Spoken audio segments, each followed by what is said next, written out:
you struggling or feel bored with your wardrobe? Does your wardrobe make you feel overwhelmed?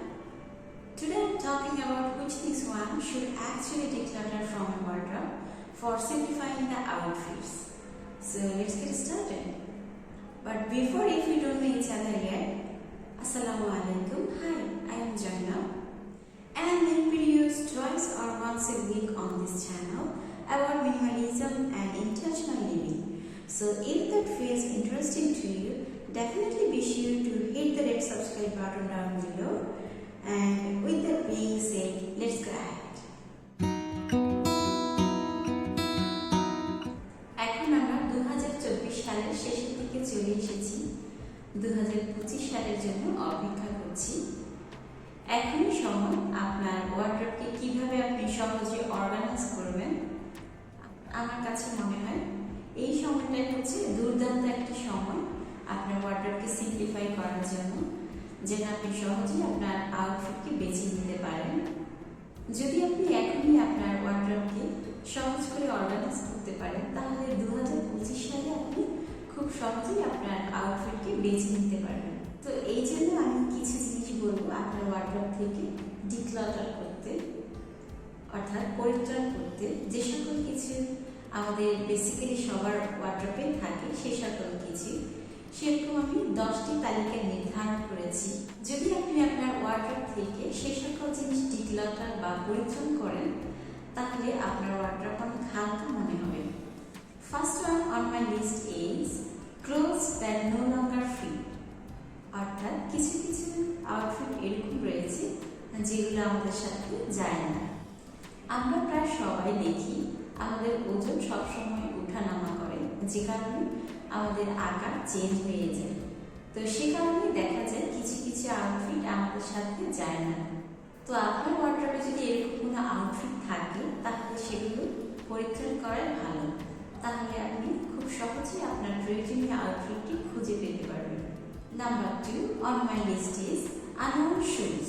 অর্থাৎ কিছু কিছু shoes এরকম রয়েছে যেগুলো আমাদের পায়ের সাথে যাচ্ছে না, অথবা কোনো প্রবলেম রয়েছে, অথবা আমরা যখন পরিধান করি তখন সেই শুজটি আসলে ভালোভাবে পরা যায় না, কোনো না কোনো সমস্যা হয়। এই ধরনের শুজগুলো আমরা রেখে দিই। আমরা ভাবি এটি তো নতুন রয়েছে, হয়তো পরবর্তীতে পরতে পারবো। তো এই ধরনের শুজগুলো আসলে পরিত্রাণ করাই ভালো। তো এই ধরনের শুজগুলো আসলে পরিত্রাণ করা খুবই কঠিন। আপনি মনে করবেন এই শুজটিতে আমি পরবর্তীতে হয়তো পরতে পারবো, বা এটি আমি নতুন কিনেছি, কিভাবে আমি এটি পরিত্রাণ করি বা ডিক্লাটার করি। Number 3 on my list is unused handbags. অর্থাৎ কিছু কিছু হ্যান্ডব্যাগ বা লেডিস ব্যাগ আমরা যেগুলোকে বলে থাকি, এগুলোর মধ্যে কিছু কিছু রয়েছে এরকম যেগুলো আমরা সবসময় ব্যবহার করি না, বা সবসময় ব্যবহার করার প্রয়োজন হয় না। যেহেতু আমরা আমাদের চাই ওয়ার্ড্রবকে সিম্পলিফাই করার জন্য, সহজ করার জন্য, তো সেই ক্ষেত্রে যে ব্যাগগুলো আপনি ইউজ করবেন না, বা আপনার কাছে মনে হয়েছে এটি আপনি পরবর্তীতে ইউজ করবেন, এভাবে আপনি যখন দেখতে থাকবেন 1 বছর 2 বছর হয়ে গেছে, কিন্তু আপনি পরবর্তীতে সেটি ব্যবহার করেন, তাহলে সেই ধরনের ব্যাগগুলো না রাখাই ভালো। Number 4 on my list is jewellery you don't wear. অর্থাৎ কিছু কিছু অর্নামেন্টস বা অলংকার রয়েছে যেগুলো আমরা ব্যবহার করি না। হয়তো সেই অলংকারগুলো আপনি ভাবছেন স্পেশাল কোনো দিনে ব্যবহার করবেন, কিন্তু আপনি দেখেছেন গত 2-3 বছরে সেগুলো আপনার ব্যবহার করা হয়নি। সে কারণে দেখা যায় আপনার অর্নামেন্টসের যে বক্স রয়েছে বা আপনি যেখানে অর্নামেন্টস রাখেন সেই জিনিসটা ভরে গেছে। তো আমার মতে ওয়ার্ড্রবকে সিম্পলিফাই করার জন্য সেই ধরনের অর্নামেন্টস আসলে না রাখাই ভালো। আমি এরকম অর্নামেন্টস রেখে দিতাম, পরবর্তীতে দেখেছি সেগুলো আসলে নষ্ট হয়ে যায় এবং আমি সেগুলো অনেক দিন ধরে ব্যবহার করছি না। তো আমি আমার ওয়ার্ড্রবকে অনেক আগেই সিম্পলিফাই করেছি। Number 5 on my list is access scarves. অর্থাৎ আমাদের মধ্যে অনেকের দেখবে অনেকগুলো ওড়না রয়েছে। আমি যেহেতু আমার লাইফকে সিম্পলিফাই করেছি এবং আমি লাইট এবং নিউট্রাল ড্রেস পছন্দ করি, তো সেজন্যই আমি আমার ওয়ার্ড্রবে কয়েকটি ওড়না রেখেছি, 3 থেকে 4টি হবে, যেগুলো আমি আমার প্রতিটি ড্রেসের সাথে পরতে পারি। তো যদি আপনি আপনার ওয়ার্ড্রব বা আপনার আউটফিটকে সিম্পল করতে চান, তাহলে আপনি এরকম বেছে নিতে পারেন কয়েকটি ওড়না।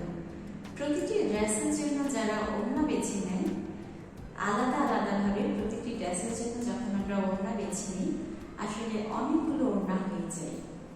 তো আমার মতে নিউট্রাল বা লাইট ড্রেসকে আপনার লাইফস্টাইলের সাথে আপনি মানিয়ে নিতে পারেন, যদি আপনি সেটি পছন্দ করেন। Number 6 on my list is or bags.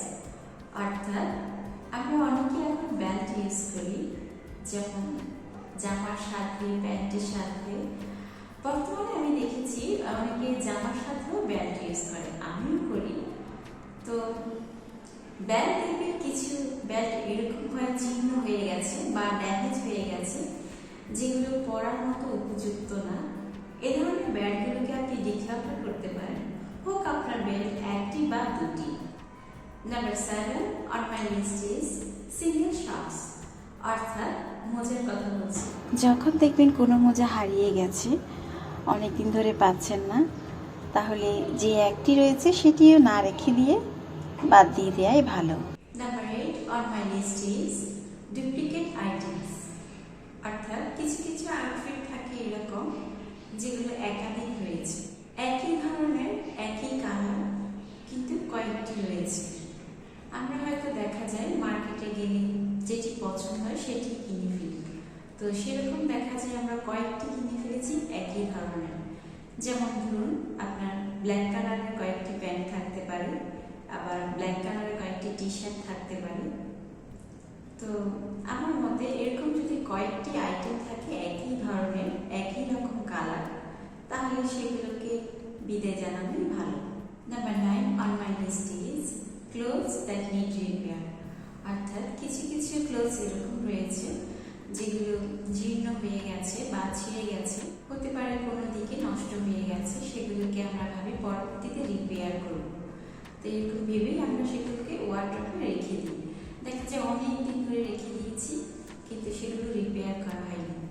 যখনই ভাবি সেই আউটফিটটি পরবো, তখনই দেখি সেটি আমার জন্য উপযুক্ত না।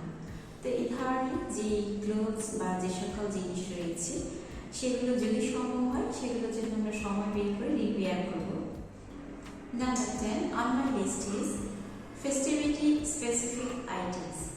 অর্থাৎ আমরা বিভিন্ন অকেশনের জন্য কিছু আউটফিট রেখে দিই, যেগুলো আমরা আসলে তেমন পরা হয় না, শুধু কেবল অকেশনে পরা হয়। আমাদের দেশে কিছু কিছু অকেশন রয়েছে যেগুলো বছরে শুধু কেবল একবারই আসে, যেমন ভ্যালেন্টাইন্স ডে, পয়লা বৈশাখ, বিজয় দিবস।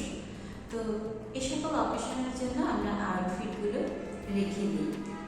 একবার ভেবে দেখুন, বছরে একবার আসে যে সকল অকেশন, সেগুলো আমরা সেলিব্রেট করার জন্য আউটফিট রেখে দিই। এটি আসলে একটা খরচ এবং ওয়ার্ড্রবও ভরে যায়।